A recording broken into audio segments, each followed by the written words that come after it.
Yeah, I had a very decent Christmas, not gonna lie to you, ladies and gentlemen.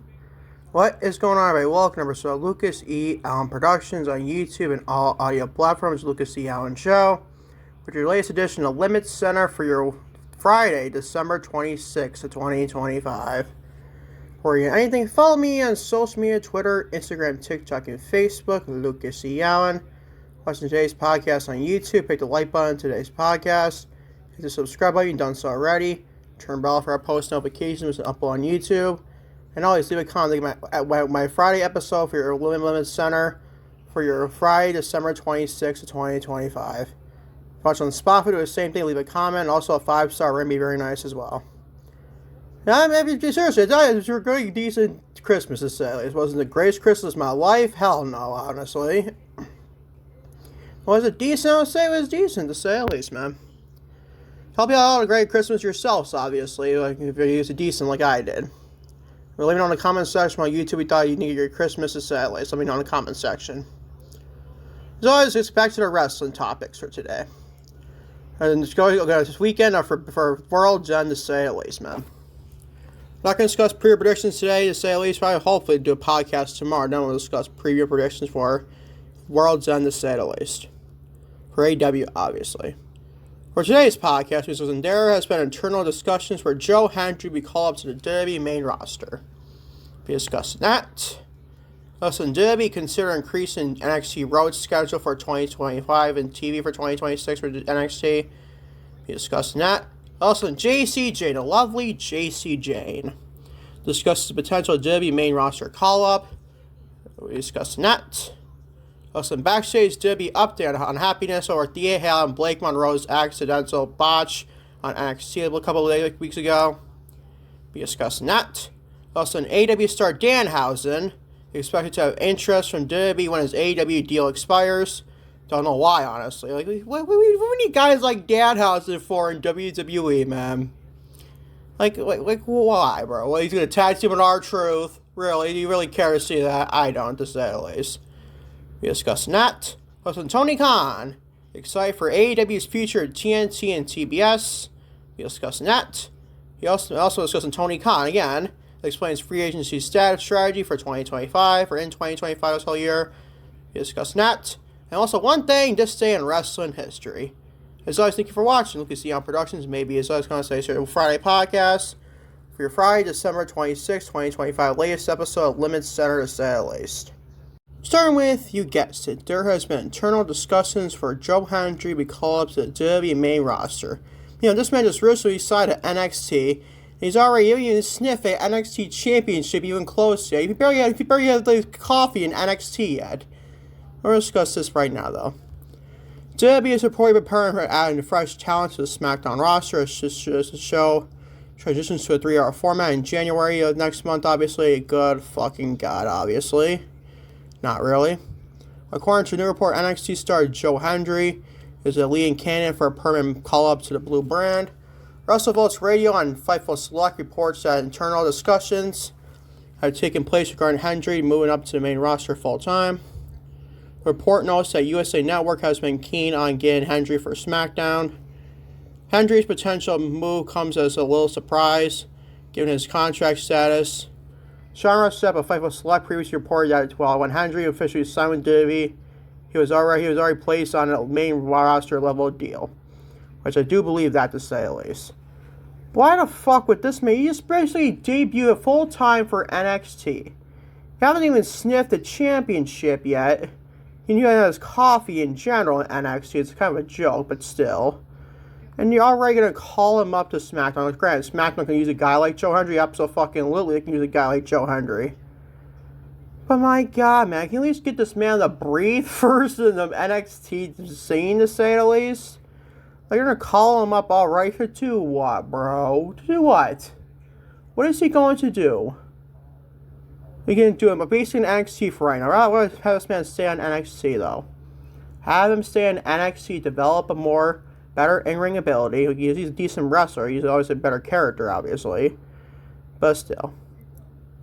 But like, seriously, what do we need Joe Hendry right now for? Oh, it's going to 3 hours. No shit, it's going to 3 hours. Do you need more talent? Yes. But Joe Hendry basically just debuted in NXT for a full-time contract. Why would he already go up to the main roster? It just makes no sense to me. Please, let me know what I'm missing here in the comment section below to say. Let's move on to the next topic.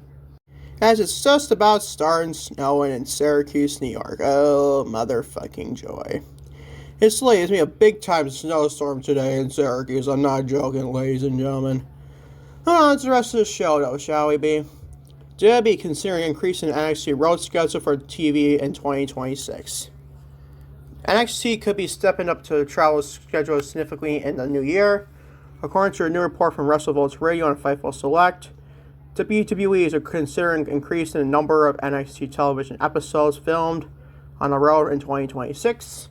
The report states that primary motivation behind this potential change is to provide developmental talent with more experience performing in different environments. By taking this show on the road more frequently, WWE hopes to give its rising stars valuable reps in front of the various audience rather than the consistent crowd at the WWE Performance Center, Orlando, Florida, obviously.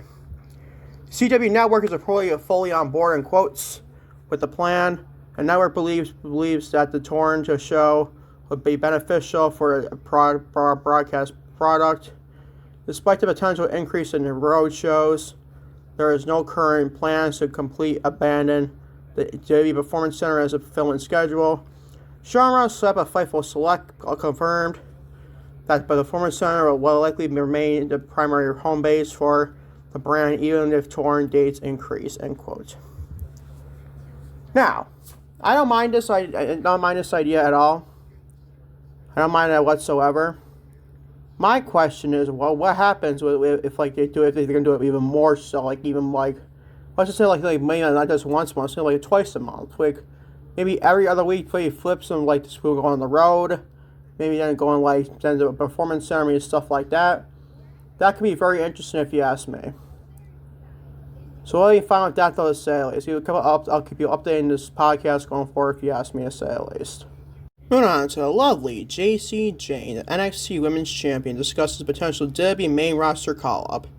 Reigning NXT Women's Champion Jacy Jayne is currently basking in her glory. Limitless Keith Lee, remember him? No, it makes me sad, I know. It was second round of the championship, and she's gearing up to face Kendall Gray for a title at upcoming New Year's Eve event. It's going to be a great match, obviously, hopefully. She seems confident she'll retain the belt. Despite this, Jayne is also excited to move up to the WWE's main roster. She says, I trust that when the timing is right, it'll happen, Jayne said during an interview with Sports Illustrated Takedown. People that I want to work with everybody, the champion then explained that she's particularly wrestled everyone in NXT already, that she's eager to broaden her horizons with more opponents. I would love to get in the ring with Bayley. That'd be a great match. Bayley versus Jacy Jayne. Sign me up for that one, bro. Charlotte Flair, another good match. And I worked Bianca Belair in a tag match. That'd be also very good too, in 1-on-1.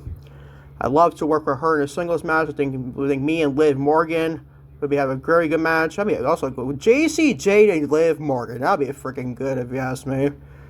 Gorgeous, good professional wrestlers. Can't get better than that, man.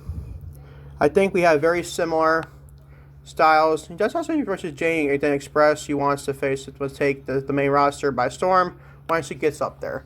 Definitely a great mentality we have for Jacy Jayne.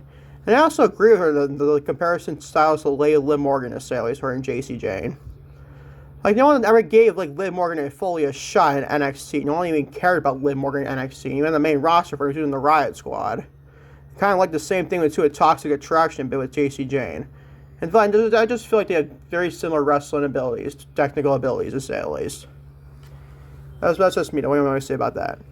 She also says, "I'd love to get up to the main roster. I feel like there's not really in my hands. That's the higher ups' decision." She said. She also admitted, "But I do believe when that they think I'm ready, the time will come. Again, it's like trusting the process, so it never happens when you want it to be." In quotes, Jayne pointed out that she wanted to be in the main roster 2 years ago, but realizes that she wasn't ready yet. I do agree that she wasn't ready by then whatsoever. suggesting that she's content with being the decision-making above her, to say the least. So I don't know if you should trust that. She might take a little bit of at least a little bit of a step back with that one, but still, because obviously with Triple H, you want to trust Triple H. He's just like Vince McMahon. He can botch you whenever you want to give him the day, to say the least. He's a little bit better than Vince McMahon to some people, but not very much, to say the least. But Jacy Jayne, I'm ready for a Jacy Jayne main roster call. I think that'd be freaking good for NXT Women's Division. Or not just the NXT Women's Division, but Raw, especially the SmackDown Women's Division. Like, don't tell me that you want to see a Jacy Jayne with United States Championship run for Women's United States title. That's pretty good if you ask me. Brand want to beat Chelsea Green for that? No, be heel versus heel. I don't know if I want that yet. But Jacy Jayne could be a very good asset to like a SmackDown Women's Division or something like that. People want to give her flowers, but I'm definitely going to give her flowers, man. She's a gorgeous woman that can work her fucking ass off in that ring. Cuts very decent promos, too. Like, I'm a big Jacy Jayne guy. I'm a big Jacy Jayne fan, to say the least. And a lot of people are not. I don't know what the fuck they're smoking, but whatever, bro. Looking for a potential NXT call-up for a Jacy Jayne to come up to the main roster, Raw, SmackDown, to say the least. I hope the guy be for SmackDown, to say the least, man. The SmackDown can definitely use a talent like Jacy Jayne, to say the least, and that star power she has in that division for NXT, to say the least.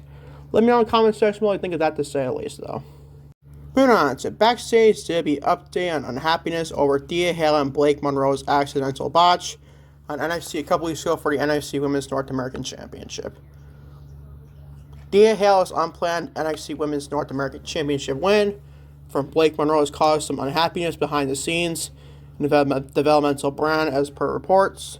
Hail won her first Pro Wrestling Championship, first time Pro Wrestling, December 16th edition of NXT, where she ended Monroe's first run with the title.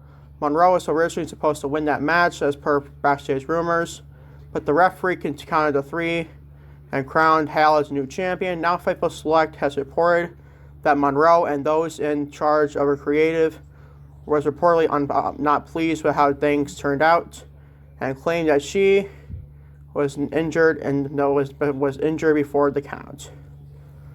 Which you probably could see that she probably didn't win knocked out on that moonsault by that sent time by Thea Hail. You can tell easily that she was basically knocked out. At least fucked up a little bit in that situation, to say the least. Now, I know on NXT, I think it was this past week, the spoilers I saw, before I saw the show, obviously. I think it was announced that Blake Monroe would get a rematch for that said North American Championship against Thea Hail at New Year's Eve. And that's obviously the thing to do. And probably Blake Monroe get that championship right back. Would they kind of be redundant? Yes, but then botches happen, man. Was it horrendously? Was it botched but completely bad? Yes, it was. That's what botches do, man. It happens. You can't really slam Blake for that. I mean, Thea Hail's like, how old is Thea Hail? Like, what? Like 20 years old at the max?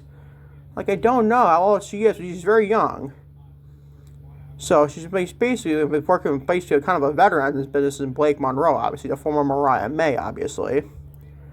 So, of course, she might be at the greatest moments, to say the least. And it's basically, both women were fucked up in that match, to say. So, it doesn't mean a good match to begin with, honestly. I'm not the biggest Thea Hail fan, I'm a huge Blake fan. I much love Blake Monroe, the former Mariah May. But this accident's happened, I'm probably likely to get that championship right back on Blake Monroe, to say the least. And everything would be like nothing happened to begin with, to say the least. Moving on to Danhausen, expected to have interest from WWE when his AEW contract expires. Danhausen's future in AEW is under discussion as his current contract approaches expiration. A new report indicates that the popular star could be, and I won't say he's a popular star, but whatever, honestly, could be a free agent in coming months with significant interest from competitors. Sean Sapp of Fightful Select reports that Danhausen's current deal is set to expire around February 2026. According to the speculation, WrestleVotes Radio on Fightful Select spoke to sources within WWE who claimed that there will be interest in signing him once he becomes available, which I don't know why, honestly. One source significantly outlined the belief that Danhausen will thrive in an NXT set, which I do think that would be a good case. If he does appear in WWE, it should be for NXT. Like, the character could be interested in NXT, to say. It's definitely not main roster, if you ask me, though. But NXT, I can definitely live. Like, plus, we can use a guy, basically like a character like Danhausen there, bound under Mercedes. But I'm just not see the hype for Danhausen and WWE in general. NXT, fine. That's fine with me. But like potentially main roster, like, no, thank you.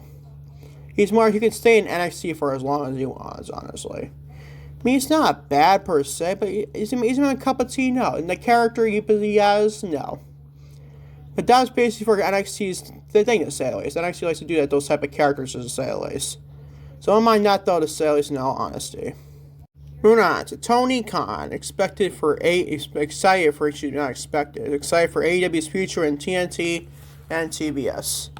The future of All Elite Wrestling programming has been the subject of mass speculation recently, as part broadcast partner Warner Bros. Discovery is currently up for sale at Netflix, and Paramount caught in the heated bidding war over it. Nevertheless, the AEW CEO Tony Khan has indicated that he isn't too worried about the sales implications on his wrestling company, at least not in his immediate future, which is definitely the case. I don't think there'll be anything happening anytime soon. Like, there could be interesting stuff to say after the contract is up with Warner Bros. Discovery. That could be maybe semi-scary. But right now, AEW is fine. They ain't going to go out. They ain't go out of business. They're not going to be off a network to say at least. It's not going to happen right now. I mean, like, once the contracts go up for 2026 or 2027, I think. I think it was after the end of 2027 next year, 2027 next year to say at least. But still, let's just read the rest report, shall we? I've certainly spoken to media in a few times and to talent, which I think to say we're in a fantastic position. I know we'll be here at TBS and TNT for far more than 2 years, for all of 2026 and 2027. There you go.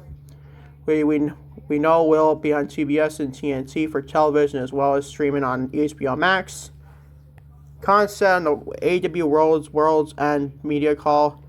The future of the media and landscape certainly is in a very interesting time. AEW has always been there to navigate through these changes with our fans. So we've certainly been through some different regimes, and right now we're having, I think, our best relationship, in quotes. He always says that, which I don't think it's true, obviously, but still, whatever. He always says that type of stuff, like, it's the best year in AEW history, man. Like, dude, come on, your ratings are not saying that whatsoever. Are you better than a WWE product right now? I would say you are. By a small margin, honestly. Doesn't give you a pass, though. It doesn't give you a pass. You're not what you once were, obviously, as a company. You have the talent to be like an old school AEW? Yes, you can. Like, you have I may have that level of talent between males and females and even tag team divisions, honestly. So I ain't found what AEW does in 2026. We still have a pay-per-view this weekend called AEW World's End for tomorrow night. So I ain't found with that to say, at least another segment on Tony Khan right now, actually. Moving on to said Tony Khan news. He explains free agency strategy in 2025. AEW had acquired 2025 respective free agency signings, and Tony Khan has detailed the strategy behind it. Khan stated in a recent AEW World's End media call that the locker room is the best it has been since the company's inception.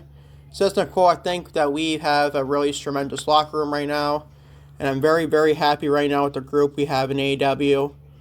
And it feels like the strongest locker room has been internally, but also the best quality of TV wrestling that has been," he said. I don't know about that, but whatever, honestly. In 2024, Casey Hendry living under a rock, obviously, somehow. AEW signed the likes of my girl, Mercedes, my name, Kazuchika Okada, and Ricochet, but a number of big name signings just decreased this year. Obviously, you don't know about that.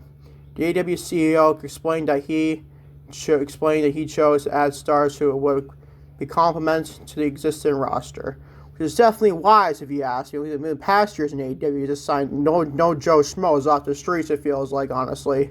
Slight exaggeration. He signed like decent amount of good people in AEW, but not really beneficial for the company, obviously.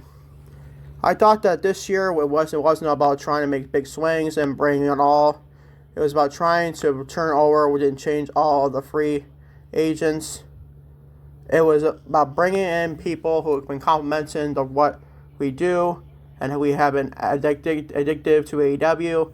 So we've had tremendous free agents come in this year, whether there's individuals like Kevin Knight or people like Bailey, who have been great as a team in jet speed. Don't know about that, but whatever. But also great individual wrestlers. I do give him that, he said. Tekla is somebody who's come in here and become a top contender, has wrestled top stars, and has picked up some wins over the best women in AEW. Competed in some of the most exciting matches, including Blood and Guts matches here in Greensboro, North Carolina, which has really been successful AEW Dynamite for us. Condon argued the final part here that the free agents he signed this year have been effective, and I was pleased to see that this policy towards free agents in 2025 has been worked well, to say the least. Which obviously, to compare the 2025 signings compared to 2024 is like completely different. Obviously, 2024 the guys, girls like Mercedes, my name, my girl, and Okada, and also you got Ricochet. In 2025, the names he signed were not the greatest of names, to say the least, in the independent scenes. Well, let's say we all agree with him there to me is some sort of effective in AEW. Obviously, Tekla, we commit for 4 birds on the scenes attacking Jamie Hayter. So stuff like that, I agree with him that to say. And still not a bad thing to say here, to say the least. And finally, if your LimitsCenter, December 26, 2025, Friday decision LimitsCenter. This day in wrestling history. And one thing discussing this day in wrestling history, we'll get on out here, ladies and gentlemen. And I think one thing in this day in wrestling history is 1983, and a long time ago, honestly. On a WWF card in Madison Square Garden, MSG in New York City, obviously, the Iron Sheik, the late great Iron Sheik, would end Bob Backlund's 6-year WWF World Championship run. 6 years, man. You don't want any more of those nowadays, to say the least. Since Roman Reigns, obviously, but still. The finish came at when Backlund's manager, Arnold Scotland, threw the towel in his charge's behalf. That is the one thing discussed in this day in wrestling history. Thank you all guys for watching Lucas E. Allen Productions on YouTube and all audio platforms. Lucas E. Allen Show, which is Friday edition of LimitsCenter for your Friday, December 26th of 2025. Hopefully, knock on wood, I can have your next edition of LimitsCenter out tomorrow for Saturday, December 27th, 2025. Because all things AEW Worlds and the say least, preview and predictions about those matches in the card, to say the least. So until next time, trust me next time, peace, love, I am out. Take care, love you all big time, to say the least.